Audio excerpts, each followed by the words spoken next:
This is the VOA Special English Agriculture Report. Grafting is a way to produce plants from pieces of existing plants instead of seeds. Branches or buds are cut from one plant and placed on a related kind of plant.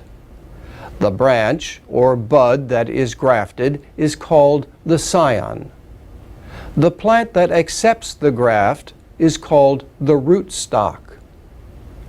Grafting can join scions with desirable qualities to rootstock that is strong and resists disease and insects.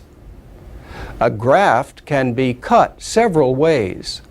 One way is a cleft graft. It requires a scion with several buds on it. The bottom of the scion is cut in the shape of the letter V.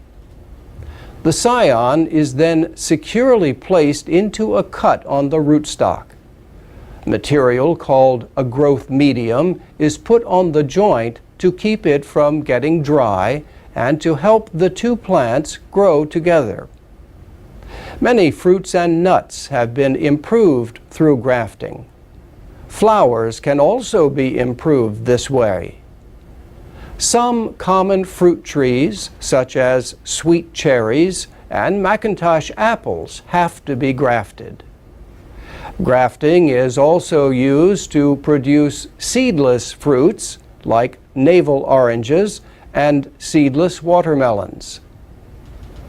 Grafting continues to hold an important place in agriculture, even in an age of modern genetic engineering.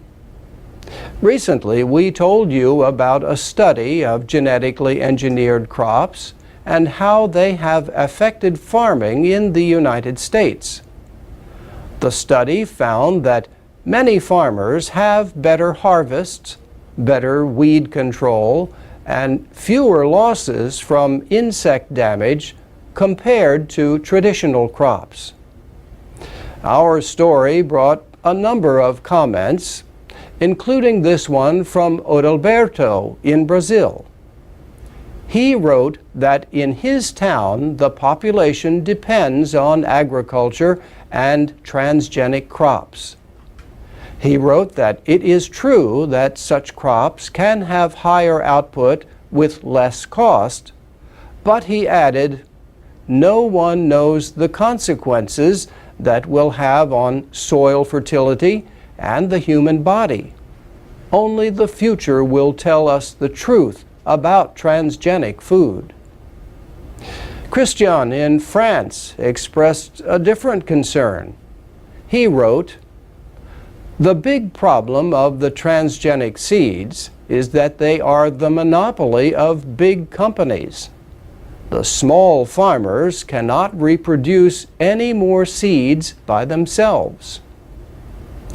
And Joom from Thailand wrote, I don't care where the crops come from, natural plants or genetic engineering, as long as we can produce food enough for people. And that's the VOA Special English Agriculture Report. You can comment on our stories and find transcripts, MP3s, and podcasts at voaspecialenglish.com.